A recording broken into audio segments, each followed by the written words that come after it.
आखिर मुस्लिम बाहुल्य सीटों पर कैसे जीत गई बीजेपी?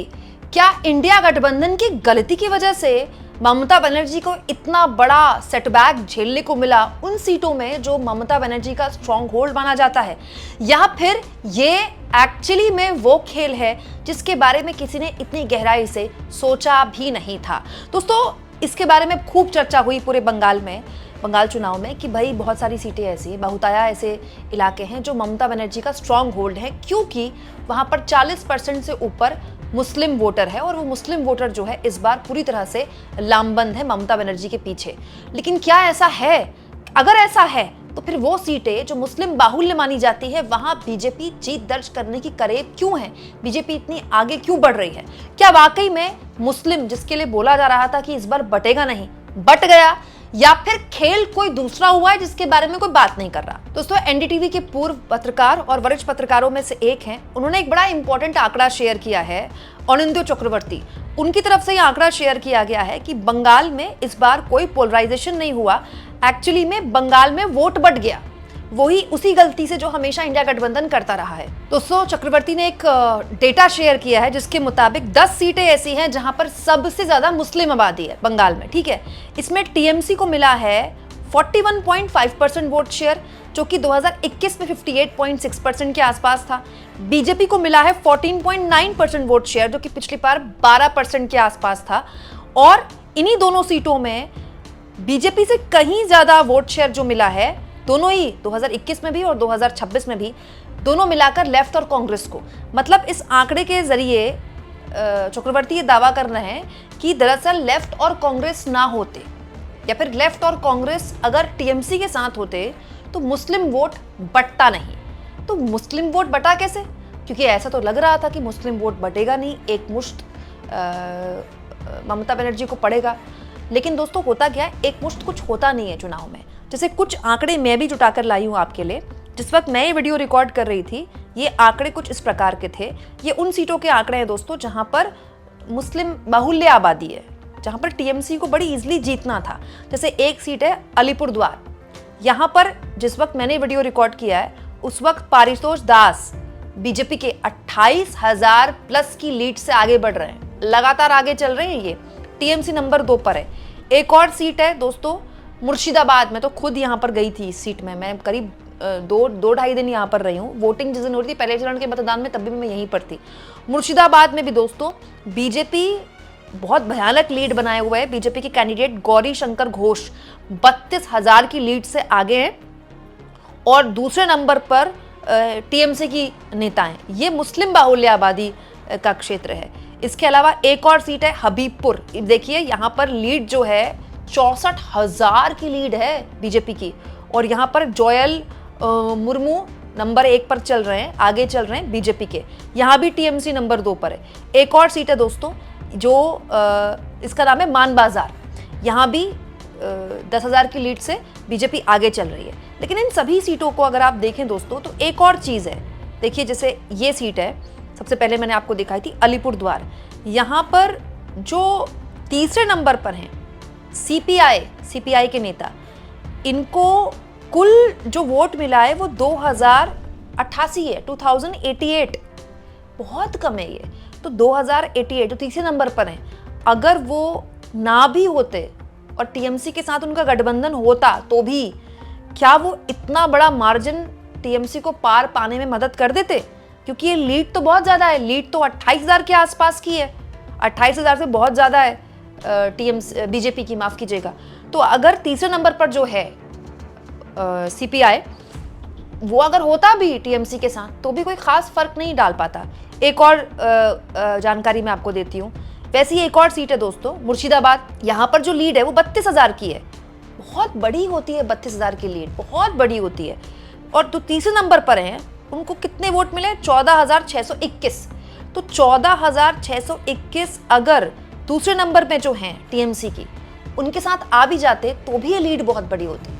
इसके अलावा भी कुछ ऐसी सीटें, आप चाहे तो खुद भी इसको खोज सकते हैं। मैं ये नहीं कह रही हूँ कि सारी सीटों में ये ग्रामर चला है। कुछ सीटों में ये ग्रामर चला है, कुछ सीटों में ये ग्रामर चला है कि बट गए तो मामला बढ़ गया। लेकिन ये अपने आप में सवाल उन नेताओं के लिए है ना जो ये होना मतलब इजीली जाने देते हैं। देखिए, आम आदमी पार्टी की मौजूदगी ने भी हरियाणा में कांग्रेस का कई सीटों में खेल खराब किया था। तो गलती किसकी है? कांग्रेस की थी ना। उसमें कांग्रेस की हमने आलोचना की ये कहते हुए कि भाई जब आपको पता था कि आपको सरकार बनाने से रोक सकते हैं, कई सीटों में आपको नुकसान कर सकते हैं, वोट काट सकते हैं आपका, तो आप उनके साथ गठबंधन कर लेते, दे देते 5 सीटें, क्या फर्क है, 10 सीटें दे देते, कम से कम आपकी सरकार बन जाती। तो ये अपने आप में कांग्रेस पार्टी और लेफ्ट पार्टियों की जिम्मेदारी नहीं है कि वो ममता बनर्जी से कहें कि हम आपको सपोर्ट दे देते हैं क्योंकि आपकी सरकार बन जाए। ममता बनर्जी को रीच आउट करना पड़ेगा। बीजेपी कैसों कैसों से गठबंधन कर लेती है, कैसे कैसे लोगों को अपनी पार्टी में शामिल करवा लेती है जो दिन रात बीजेपी के लिए क्या क्या बोलते हैं। बीजेपी ने कैसे कैसों को गठबंधन किया है। सोचिए, बीजेपी ने कश्मीर में पीडीपी के साथ गठबंधन कर लिया। किसी ने सोचा था ऐसा? मतलब विचारधारा का कोई और छोर नहीं है। सत्ता चाहिए होती है आपको, तो आपको करना पड़ता है ये सब। क्या ममता बनर्जी को ये बात नहीं पता थी? होता क्या है दोस्तों, 100% कुछ नहीं होता। कई सीटों में अच्छा कैंडिडेट होता है तो आदमी वहां वोट दे देता है। कई सीटों पर कोई ट्रेल चलता है, आदमी वहां वोट दे देता है। ऐसा थोड़ी है कि 100% वोट आपको मिलेगा। लेकिन जब एक एक वोट की जंग है, एक एक बूथ तक लड़ाई है, तो ये जिम्मेदारी तो ममता बनर्जी की है ना कि वो सुनिश्चित करें कि किसी भी तरह से मुस्लिम वोट ना बटे। दोस्तों, अब आप देखिए, हुमायूं कबीर जिनको लेकर ये कहा जा रहा था कि उन्होंने ठीक चुनाव से पहले बाबरी मस्जिद बनाने का दावा कर दिया, चंदा वंदा मांगना शुरू कर दिया। वो बाबरी मस्जिद में गई भी थी देखने, मेरे रास्ते में पड़ा था जब मैं कवर कर रही थी बंगाल। वो दोनों सीटों से आगे चल रहे हैं। तो ये बात सच है कि बाबरी मस्जिद को लेकर जब वहाँ के मुसलमानों से बात हो रही थी, मुस्लिम वोटर से बात हो रही थी, तो वो कह रहे थे बाबरी मस्जिद कोई मुद्दा नहीं है, ममता बनर्जी के पीछे खड़े हैं और सांप्रदायिकता के खिलाफ हम वोट करेंगे। तो फिर वो जीत कैसे रहे हुमायूं कबीर? हुमायूं कबीर इसलिए थोड़ी जीत रहे हैं कि बीजेपी का वोट मिला है उनको। वो तो बीजेपी के खिलाफ भी कैंडिडेट से जीत रहे हैं। वो जीत रहे हैं क्योंकि उनको मुस्लिम का वोट मिला है ना, उनको हिंदू ने वोट थोड़ी दिया होगा। तो पॉइंट ये कि छोटे छोटा नैरेटिव जब टीएमसी देख रही थी कि उसके खिलाफ पत्ते बिछाए जा रहे हैं, तो उसको भी उस नैरेटिव को काउंटर करना चाहिए था।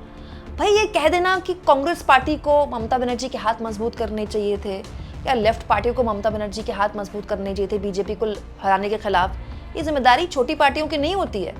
कांग्रेस और लेफ्ट पार्टियां छोटी पार्टियां हैं बंगाल में, स्टेक्स ममता बनर्जी के हाई थे। तो बड़ा सवाल है कि ममता बनर्जी को इन पार्टियों को साथ में रखना चाहिए था। और इसके अलावा जिसके बारे में बात नहीं हो रही है, तो 27 लाख लोगों के नाम काटे ही नहीं गए। उनको इसलिए वोट देने की इजाजत नहीं मिली क्योंकि चुनाव आयोग उनकी सुनवाई नहीं कर पाया। ये जो बहुताया सीटें मुस्लिम बाहुल्य जहां पर बीजेपी ने बड़ी आसानी से जीत दर्ज की है, मत भूलिए ये वही सीटें हैं जहां सबसे ज्यादा नाम कटे हैं। तो हम जब आज के दौर में चुनाव का पूरा विश्लेषण कर रहे हैं ना, तो ये पहले वाली बात नहीं रही कि ये कैंडिडेट खड़ा था तो वोट कट गया और ये मुद्दा पड़ गया और झालमुड़ी पे वोट पड़ गया। ऐसा नहीं था ये चुनाव। इस चुनाव में वो सब कुछ किया गया कभी नहीं किया गया। मतलब बंगाल चुनाव में कुछ नहीं छोड़ा। अब बीजेपी ने कुछ नहीं हुआ जो नहीं हुआ है। 27 लाख लोगों के नाम अगर ना कटे होते तो वो 27 लाख लोग वोट देते ना। वो किसकी तरफ वोट देते? क्या वो बीजेपी के वोटर थे? अगर बीजेपी के वोटर थे तो बीजेपी ने उस पर आपत्ति जाहिर नहीं कराई। किसके वोटर थे वो? और अगर वो वोट ना कटते तो वो कहां जाते वोट? तो पूरा का पूरा चुनाव का परिणाम बदल जाता, इन सीटों का परिणाम बदल जाता। ये भी अपने आप में महत्वपूर्ण है दोस्तों। अब ऐसे में बड़ी अजीबोगरीब स्थिति है विपक्ष की पार्टियों के लिए कि वो कैसे चुनाव लड़ेंगी, कैसे जीतेंगे, क्या विकल्प है उनके पास? ना चुनाव आयोग में सुनवाई है, ना कोर्ट के चक्कर आप लगाते रहिए, वहां आपको सिर्फ डेट्स के अलावा कुछ मिलेगा नहीं। और उसके बाद जब बीजेपी जीतती है तो फिर एक नैरेटिव बनाया जाता है कि झालमुड़ी चल गई और मोदी के नौका विहार चल गया और मोदी ने भाषण दिया था वो चल गया, मोदी की लहर चल गई। दोस्तों, जिस तरह से ये चुनाव लड़ा गया है, ऐसा तो कभी किसी चुनाव में हमने देखा ही नहीं जो इस बार हुआ है। तो मुझे ये लगता है कि अब किसी भी चुनाव का हम विश्लेषण करें ना, तो हमको हर चीज़ का ध्यान रखना चाहिए। सिर्फ इसकी लहर थी उसकी लहर थी से बात नहीं चलेगा। और उससे भी ज़्यादा ध्यान रखना चाहिए विपक्षी पार्टियों को कि वो हर बार सेम गलतियां कर रही हैं, बिल्कुल सेम गलतियां। हर राज्य में ये हमने पैटर्न रिपीट होते देखा है कि बीजेपी जीत जाती है क्योंकि विपक्ष का वोट बढ़ा हुआ होता है। एक एक सीट इंपॉर्टेंट है आज के चुनाव में, एक एक वोट इंपॉर्टेंट है। तो ये बड़ी पार्टियों की जिम्मेदारी है कि वो वोट बंटने ना दें। आपको क्या लगता है? कमेंट बॉक्स में जरूर लिखें।